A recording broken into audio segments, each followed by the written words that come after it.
Great. No,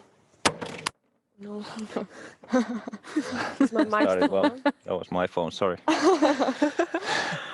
Okay. Thank you, Julia, so much for that good speech. Now that we all know the definitions of diversity and inclusion, we can move on to the first panel discussion, which is on the theme biases. In this panel, we're going to talk about what biases are, how you can spot them, and what one should do about them. Some of the questions we're going to ask are formed based on the questions that you attendees sent us beforehand. And then if we have time after going through these questions, we will also pick some questions from the Zoom as well. So if you have any questions in mind, you can put them in the Q&A box in Zoom. But let's start off with each one of you panelists giving a short introduction about yourselves. Nasim, if you could start.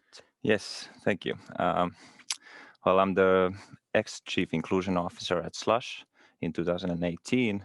Then I am also a inclusion specialist and a board member of Inklusiiv.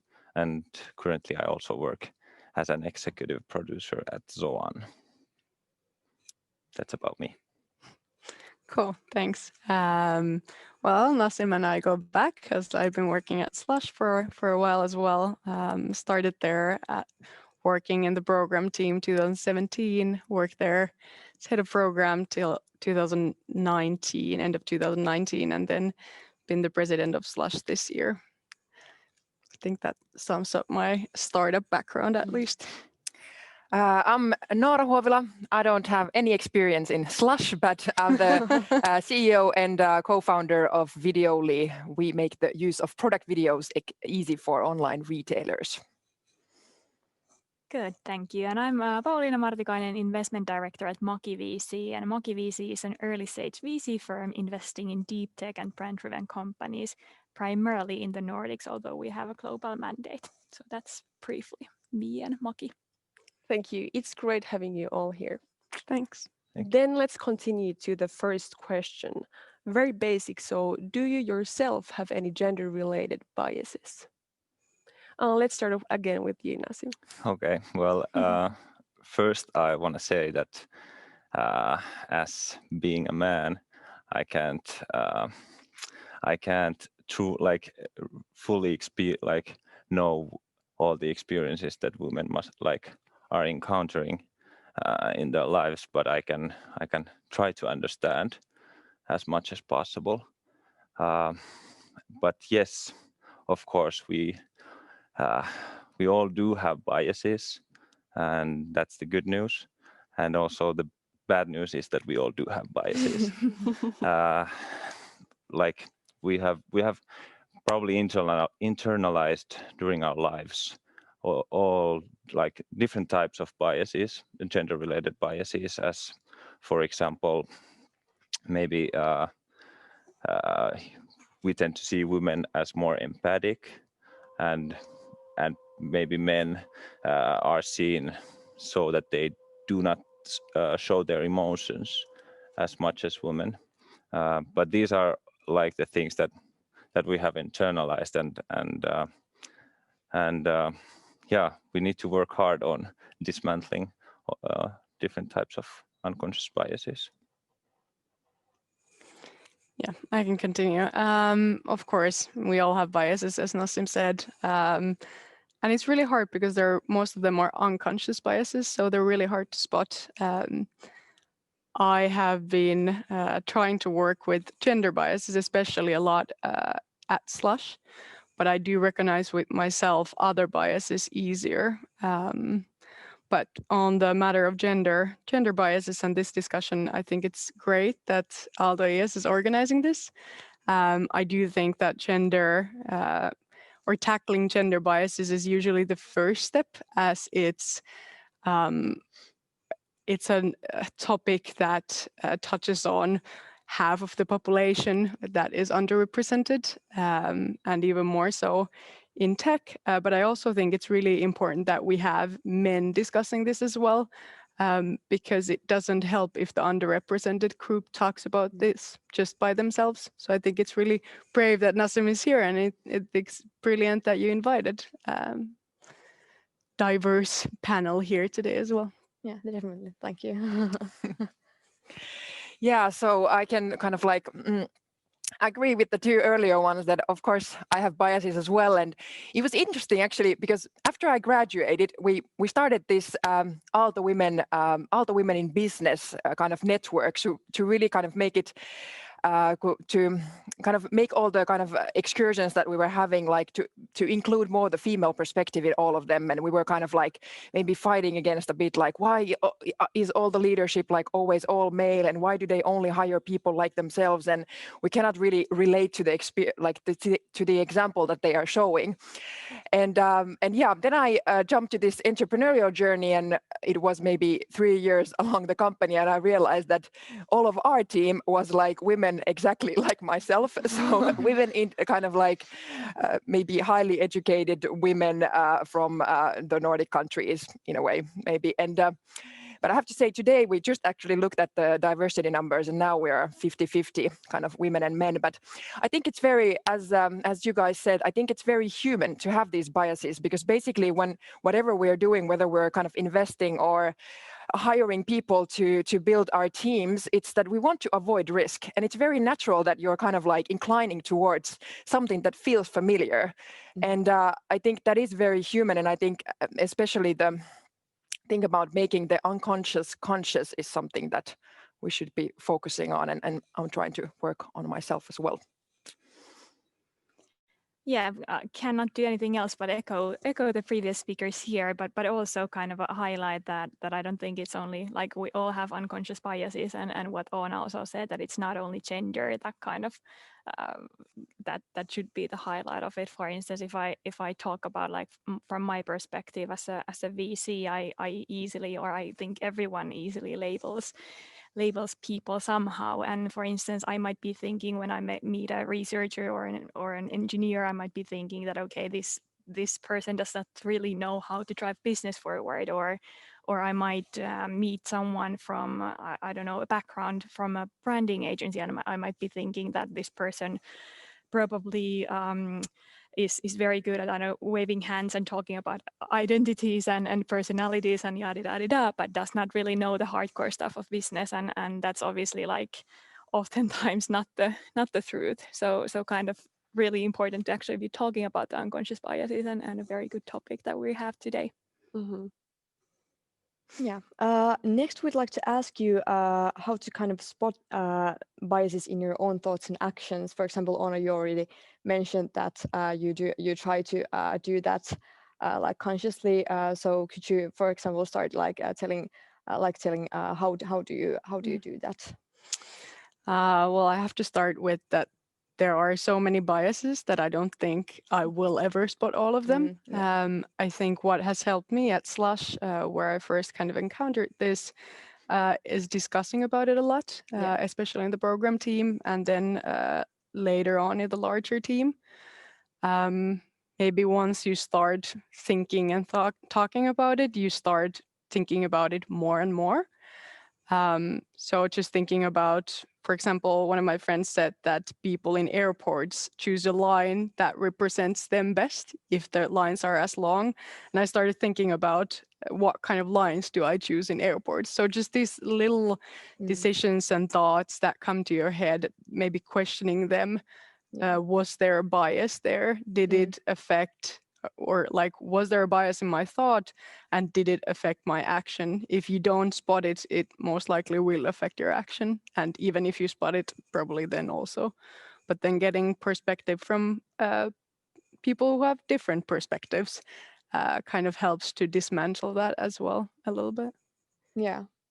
It's really interesting how in like so small things it's like comes up, and then when you think about it, it's just kind of you might realize that it wasn't just the length of the line that affected your decision. Exactly. But yeah, Nasim, do you have?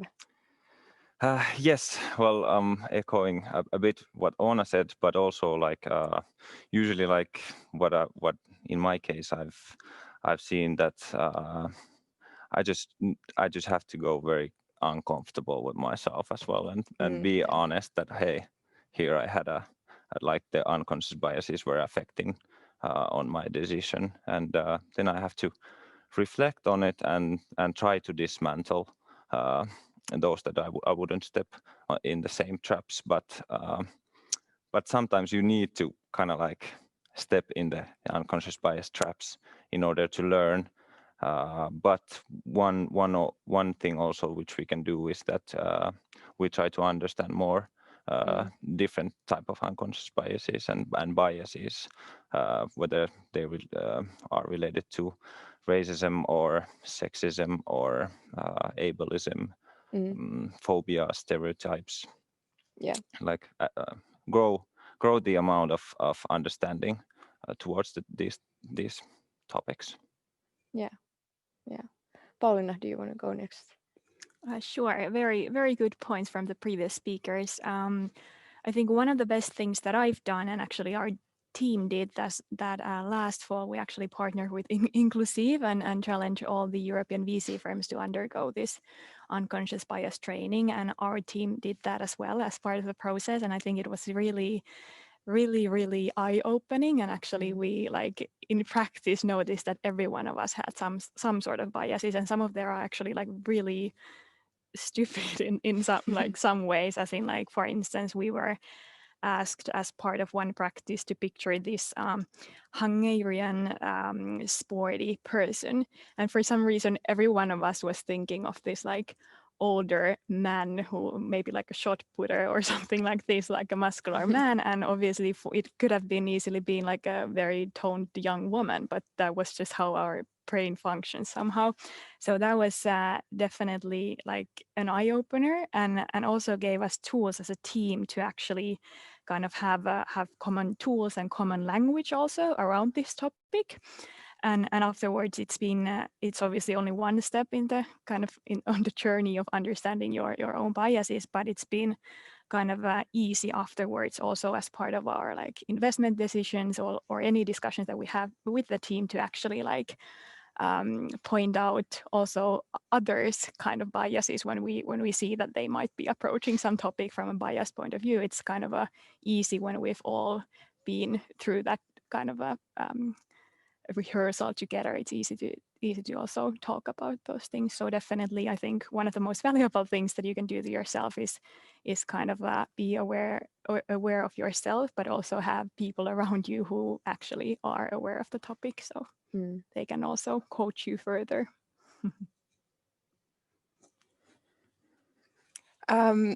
Yes, so I think what you mentioned on the self-awareness, I think that's like, or the self-reflection skills and self-awareness, I think it's highly valuable when you want to become an aware, because I think it's all about making in a way the gut feeling more conscious instead of being in the unconscious. So that if you have this sort of, well, for example, talking about recruitment, if you have a sort of like a feeling about something, to make it tangible, like what is the feeling? Like where did the feeling come from? Was it something that the person said? Was it something about how they are dressing, or what is it exactly?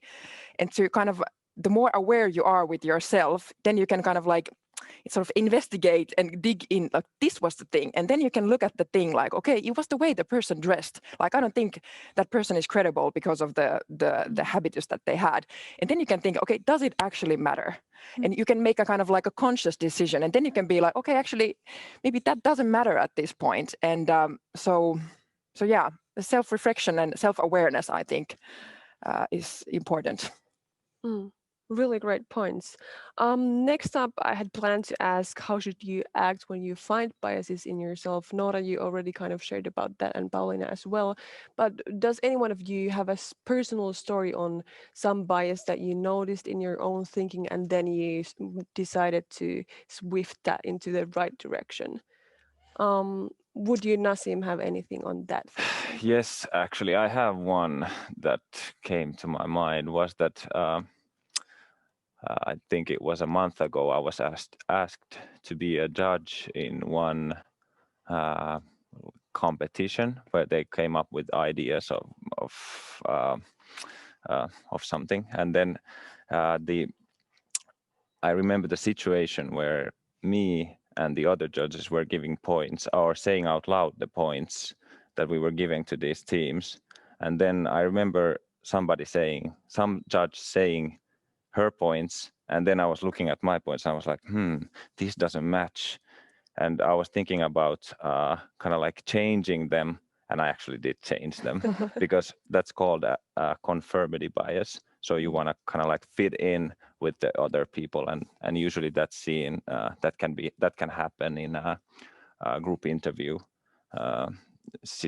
group interview situation. But for me, that happened actually in that situation, and yeah, I am like I have been learning about unconscious biases, and I still am, and but still I stumbled on a very, very simple thing. So that happens to everyone. Mm-hmm. Had you what kind of points, like how different were your points? Like had you They didn't noticed different things or Yeah, like I remember like when I was looking at my points, and then I was thinking like, maybe she was right and I wasn't right, but because there was time in between those situations, so I kind of forgot also why I gave the points. So then I just wanted to feel more fit in. So that's why I remember that situation very well, because I was like right away after it happened and I realized what happened there. I was like, oh. That's really interesting. I mean, Oona, you were. Just maybe kind of feeling the same with recruiting, and a little bit of a Nasse's point as well. At Slush, it's a couple years back, but one of my friends and colleagues was really excited after recruitment. He said that he recruited a team member who studied the same as he has and who has the same hobbies as he has, and he's brilliant. And we thought, what a great addition to the team. You just copied yourself. And I think at least at Slush, so in an organizational level, we've kind of grown a little or learned something from that. So nowadays we use usually these kind of scorecards, and we ask another person to come to the interview because they have different biases than you, because that might then balance something out as well. And you, after interview, you kind of give scores based on the qualifications needed on that job. So, and everybody gives their own, and then you discuss it, and you need to be able to kind of justify why did you give each scores, so that not like later on you don't just think that that was great or that was not great without being able to pinpoint what was great about that person, because that's when biases kick in, because you have just certain feeling that you can't quite pinpoint, and that's usually the familiarity or something else that made you feel that way. So maybe that's a more of an organizational learning than individual. Right, very good. Pauliina, do you have any stories to tell? Stories to plenty. Which should I choose?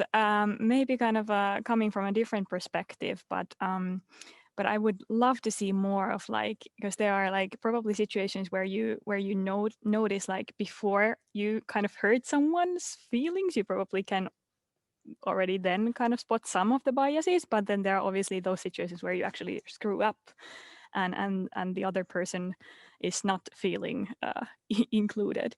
And from my kind of personal experience, one story is that I was actually in a meeting myself in a room full of investors and startup executives, and the topic was around branding. And one man came in late after the introductions, and the kind of meeting started, and then there was some talk about the underperforming comms person, and it kept on going, and I was actually kind of busy with my emails, although you are not supposed to do that in the meeting, but anyway. and then this person who came in late actually like stopped everything and was asking from me like, excuse me, like I have to confirm, are you this comms person that we're talking about? And I was kind of like not sort of showing any emotions, but just correcting that no, I'm actually one of the investors. And obviously in my head thinking that I don't really like this person because like he just kind of jumped to the obvious conclusion that out of everyone in the room, I'm the only female, and I don't match the kind of a stereotype of the like investor or startup executive or a performing one. But actually this person then came to me after the meeting and really just apologized, and I said that like I'm so sorry, I don't even know where that came from, but like I actually know that I screwed up, and I'm so sorry if I made you feel something, although obviously I hadn't then shown anything that I was hurt or anything, but that was really kind of a great gesture from him, I think, and I think people should do that way more if they actually notice that they somehow label someone or are somehow acting based on their biases. Yeah, that's a great example on being like immediately able to correct your behavior. Exactly. Yeah. And nowadays, I mean, he's a great sparring partner. Without that apology, I'm not sure what the situation would be. Right. Yeah. Let's then, Nora, do you want to share? You sort of touched this topic already. I think, yeah, I can maybe if we move to recruitment, I can share more. There is plenty to share. Okay, yeah, we have that one later. Yeah. Yeah, then moving on to a kind of a bigger scheme of the matter, what do you think is the reason behind the fact that there are far fewer women and non-binary people in entrepreneurship and venture capital? Quite a big question. Pauliina, would you like to start? Sure, yes, that is a big question. I think there is, first of all, kind of on, we overall have less women in work life overall due to like structural issues like which has to do with education or paternity or maternity leaves or childcare, etc. And I think then to actually succeed as an entrepreneur, on top of that, it's not only like that you need time off from childcare duties or education, but also that you need the like social and financial capital to actually succeed. Yeah, a super tough question. I think then one of the kind of things also that relate to that is that we have problems in attracting women into tech scene overall. And then one of the things that Julia was really highlighting was that I think there has been so much talk about like diversity in the recent years, and I'm hoping that we are seeing more women enter the industry. But then at the same time, there is really the kind of a key question of how to retain people in the industry and how to make them feel inclusive. But for that, I don't like. I think it takes some time to actually like be on a 50-50 level or whatever the goal is. But guess that structural issues that I'm hoping that we are kind of getting over one by one, kind of. Yeah. Nora, do you want to continue? Yeah, I think that's one of the questions, or when we were kind of like running the network of Aalto Women Business, we were thinking a lot kind of about why isn't women applying for leadership positions, for instance. And I think it's the same things apply here when we're talking about entrepreneurship, that I think one of the things is that we're still lacking sort of these examples of like that in a way that people can relate to, like that the young kind of women can relate to these examples. And I think that there are these differences between men and women that we need to be also aware about, that like women, not all, but in general, they also kind of like, they know early on that they, for example, want to have families and they have other like interest in life than beyond just the career part. And if the narrative around entrepreneurship is only like I'm working 12-hour days and it's like a tough world and I have to be tough to kind of like to survive it, it doesn't feel kind of like attractive career path to young women, like I mean all of them. So I think we just need to have like diverse examples around what entrepreneurship can look like in practice, that it can be a wonderful way to actually create the life that you want for yourself and create so much freedom and opportunity to influence your everyday life, that I think we should talk more about the kind of positive sides to attract more people. Yeah, definitely. Yeah, I definitely agree with the two former or previous speakers. I do think that lack of role models is a big issue. And I think our education system is kind of biased as well. One example is of my friend who was good at math, and her kind of counselor presented as a career path, to be a math teacher, and for the boys it was to be an engineer. So that kind of how we're guided into different paths and what kind of options are shown as available for us is definitely one factor. And talk about entrepreneurship as well, like how are entrepreneurs depicted and what is entrepreneurship like. Those are really big issues. And I think it can be a vicious circle as well. So for example, if two people are applying for their first summer job and one person is kind of gets the benefit of the doubt over the other, and then the next year they both apply for their second one, but the first one or the other one got the first job, so it's easier for them to get the second job, and so on. So it's a kind of cumulative effect, and it's kind of a vicious cycle that keeps on going and increasing. But yeah, definitely lack of representation.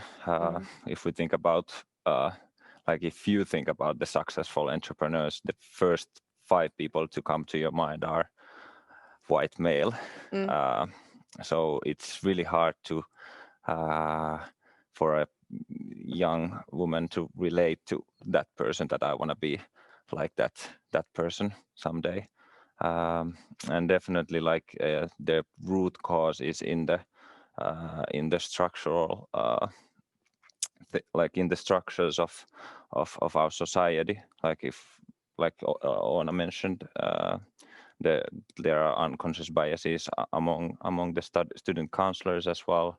And if we think of, like, I've heard too many stories about women of color who are led to like a healthcare industry, or like to be a nurse, or in the social industry. So like they are not encouraged as much as, for example, men to be an engineer. So that is definitely one of the big problems we have in our society.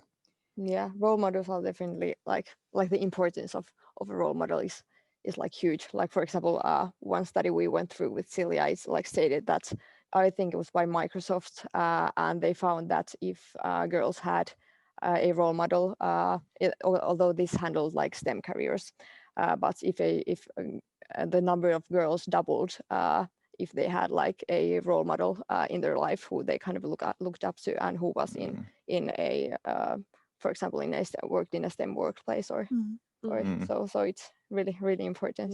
Yeah. And I think in addition to role models, also kind of just the definitions of these roles that people are recruiting to is kind of one important factor there as well. So for instance, like if this event is about venture capital as well, like from that industry, for a long time, I think the roles or the investor roles were defined so that it was mainly bankers or people with finance background that were thought to be like suitable for the investor roles, because it was thought that they are capable of actually allocating money most efficiently or in the best possible way. But then I think throughout the years, at some point, someone realized that, okay, actually, like we need to also add value after the investment and help these or help in building these companies. And now what we see globally is that investment themes are being diversified. So for instance, funds are bringing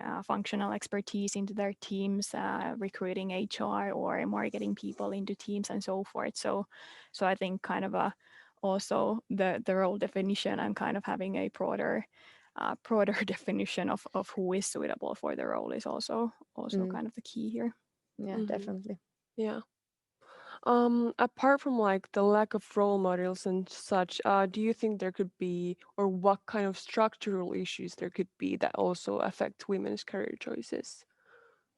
Nora, would you like to start?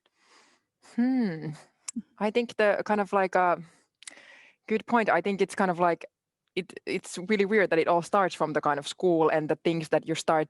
For example, I was very, in a way, lucky in a way that I studied already in high school all these kind of math subjects and all these things, and then I went to the Aaltoes School of Engineering, or what's it called now. So in a way, that was then So then I felt like I have all the doors open. But then, as you said, like I could have been good at maths, and then they would have said that, hey, like, or encourage me to this other direction. So I think it's, yeah, I don't really have answers, but I think it's really important to give kind of different examples and role models also to kind of when people are studying and kind of like when they are choosing the first path in their lives, so that they can really choose in a way consciously. Obviously, you can always change it, but yeah, I don't think I have anything wiser than that to say. So That's very good. Oona, do you have anything more Nothing to to add? add at this point.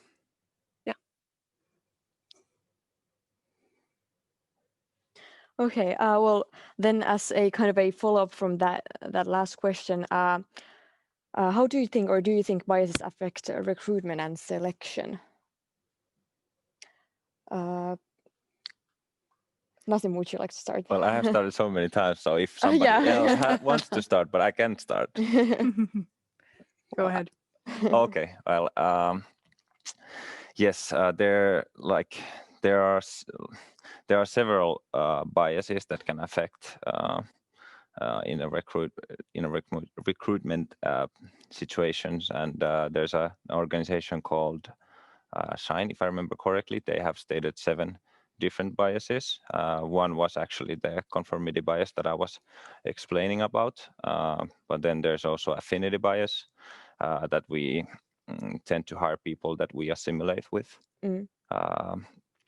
And then there's halo effect, that we tend to see only the good thing about, like on a first impression you see someone and there's something good about that person and you stick to it until the end of the recruitment session. So there are many different biases, but we just need to kind of understand those and learn about this so that we wouldn't stumble in them. Yeah, like I already shared, there are a lot of, and like Nasa said as well, there are a lot of biases that are crucial at, like especially in recruitment, because you're choosing a person and it's so much easier to go with somebody who feels comfortable, who feels familiar, who feels like you, which is actually the problem, because then we don't add to the team, we just make more of the same. So we don't enrich the team with different perspectives and qualifications and so on. So yeah, there's definitely a lot of biases in recruiting, and it's beneficial for teams to correct them, because diverse teams perform better. yeah, I think we have been thinking a lot about this, especially in the context of recruitment, like how to not hire only people like myself. So we have made it very, in a way, tangible, like a bit what you explained, that we basically, when we're recruiting, we're looking at 2 different things. So there's the kind of like the competence part, so whether the person has the right, in a way, skilled and needed experience to fulfill the role. But then there is also the culture fit part. And I want to emphasize that for us, culture fit means that the person shares our values. And that's what the culture means for us, that it doesn't mean that we only want people like me, but we want people from various cultural backgrounds. But what we don't compromise on is the shared values, because it's truly in our company that the values are the ones leading the way, and we need to be on the same paper about those. But then it's really because when people come to the interview, they have usually gone to our webpage and they have read all our values. So they usually are saying that, yes, like I love your values and they are my values as well. But the thing is that the true values of the person are visible in their actions, so not in their words. So that's why it comes very kind of tricky how to identify the person's true values in the kind of like the interview process. And for that, we have come up with a great, at least I think that it's a great solution, that we have sort of came up with these cultural traits, like that. What sort of things we want to, in a way, see in that people's stories, like, because usually when the people start telling about themselves, their true values do shine through if you really pay attention to it. So we have basically identified that these kind of like traits that match our kind of company culture, which is like do they have a worldview full of opportunity or risks, or do they get excited about challenge, or do they have the tendency to uplift others, or how to what extent they can reflect their own personality, and are they comfortable at talking about vulnerable things? And when we have identified those, it's much easier to have the discussion based on the culture fit, so that it's not like, yeah, it's a culture fit because I like that person or I didn't like that person, but it becomes more kind of, you can discuss it in more detail when you're discussing the candidate afterwards, that I think that, for example, that person is kind of doesn't shine in front of a challenge, or is not very self-reflective, or she was very an uplifting person, and all these things. So I think that's much more fair to the candidate also, and makes it more objective. And so, as you said, like, you need to justify like your gut feeling. So I think, we're really excited about our new recruitment process. So Sounds that good. was that. Yeah. I love it that you're making it more structured, and also what Oona mentioned about actually having like a predefined questionnaire for the candidates, and kind of like filling in your thoughts right after the interview. So it's not only just that I like this person or I don't. Maybe kind of a point that I also want to raise is that I know that probably even now in the audience there is someone who thinks that, like, what about meritocracy? Like that should be all that matters. But like, actually I think into a high extent, like, meritocracy is somehow broken, because like it should be all about like only kind of being advancing on your career based on your merits, but like if there are these unconscious biases on the way, then it's actually not really working. So kind of just a point that I want to raise at this point, because there's always that someone who asks about that.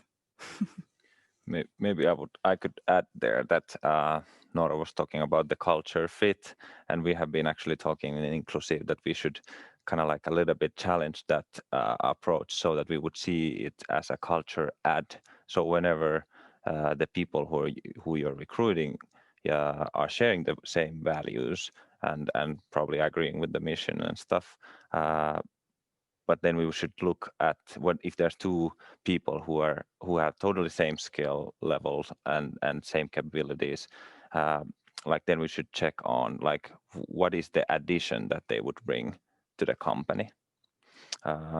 But yeah, like it sounded really good that the recruiting process that you have in your company. But then another thing that I wanted to say was that like if companies do not educate and train their recruiters, they will like and talk about these unconscious biases, like they will be in trouble in the next 5 years, because the companies would like they need to be diverse in order to succeed in the future.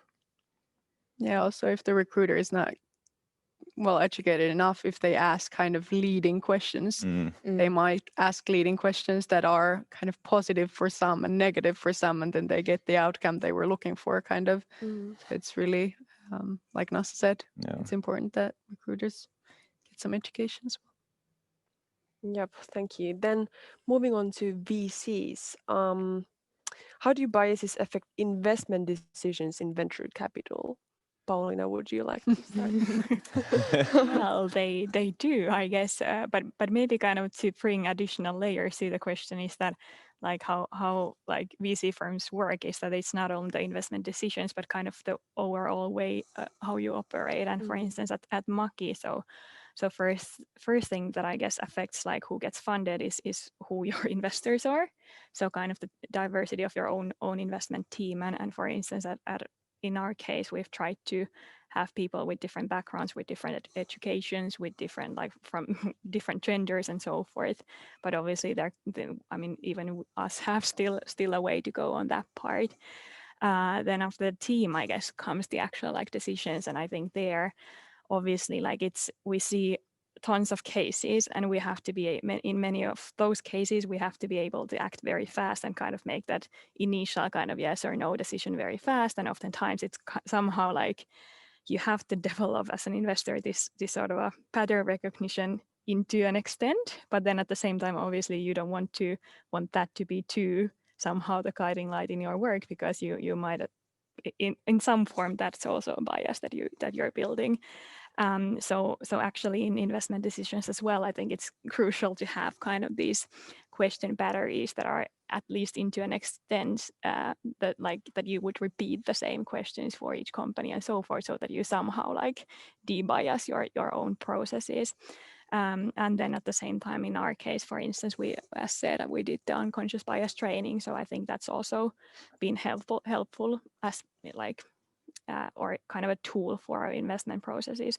But then also after that, it's not only that where the kind of investor's responsibility go to. So even after the investments, we actually have a responsibility in terms of how the portfolio companies build their teams, for instance. And I think it's really like as an investor, you have kind of both the power to decide who gets funded and also kind of the responsibility there. And especially when it comes to then building these companies further, I think not every team is like Nora, who've actually like thought about the processes from early on. Like there are plenty of examples from the kind of a very other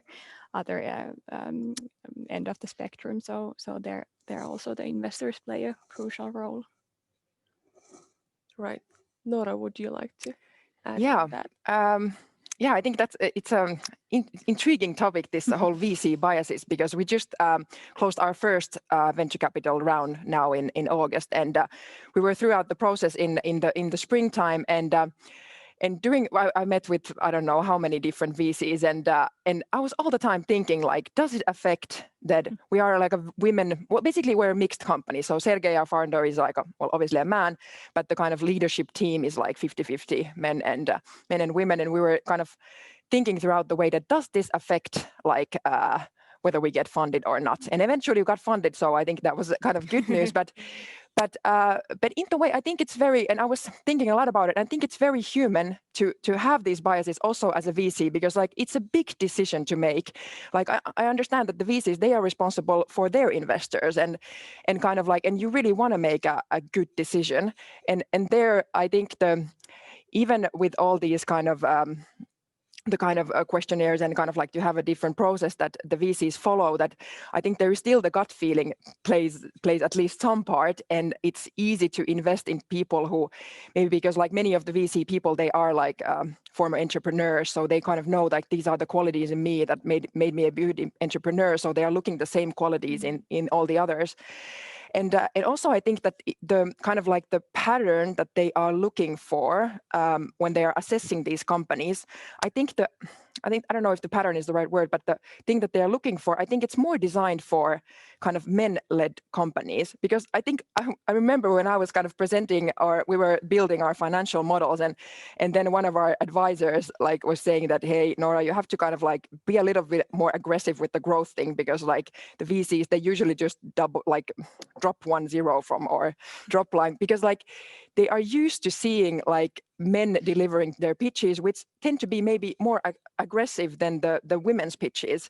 Because I think that, at least this is just my perspective, but that the women are maybe a bit more realistic, or a bit more like kind of not like Cautious. bit more, yeah, cautious, that's the word, yeah, than men. And then if the VCs have the glasses on, that they're looking at the kind of like, okay, it needs to be aggressive from the early on, because we know that won't happen 100%, so we need to cut down something early on. And then when you show a realistic plan, it's not enough.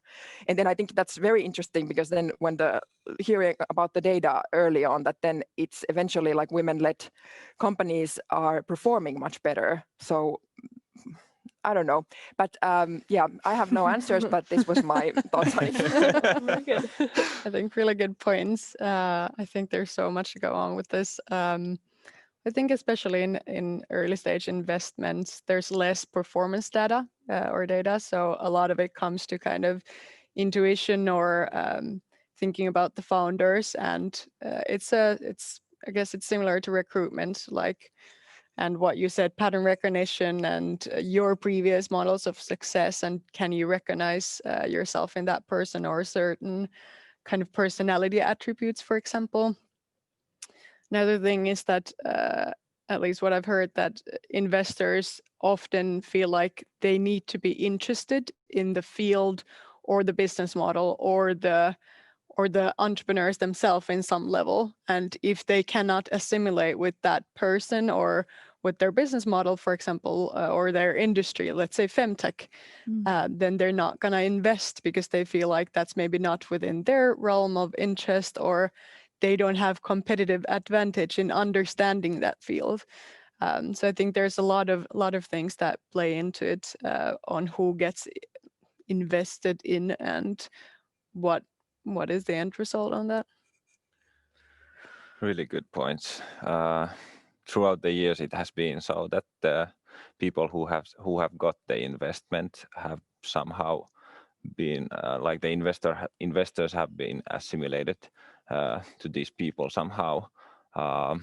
So definitely there needs to be diversity in the VC scene, so that like the problems that the entrepreneurs are solving would not be like from a too narrow perspective. I remember one Shark Tank episode where there was an African American man pitching an Afro comb for the investors, and I remember there was only one African American in the investor in there, and he was the only one who understood how big of a problem it was for Black people to kind of like to comb their hair with, and he was the one that also got Mark Cuban to invest in that person. But if that person wasn't there, I don't know if he would have got the investment. So there definitely needs to be diversity also there. Yeah, and, sorry. Go. And we need to also like it's good to train about unconscious biases and these stuff, but we also need to have like the diverse people there. Otherwise, it's not gonna like work as good as it could. Yeah, another similar example is there was a speaker at Slush who was in femtech and pitching to an investor, a male investor. She heard a comment that, yeah, seems great, but I don't really invest in niche. And it was about periods. So it's not really a niche market when 50% of the population is going through this issue. So, or not issue, but health condition, I guess. Yeah. I actually Googled that femtech was coined only in 2016. Yeah. So it's not like a long time ago that there was femtech.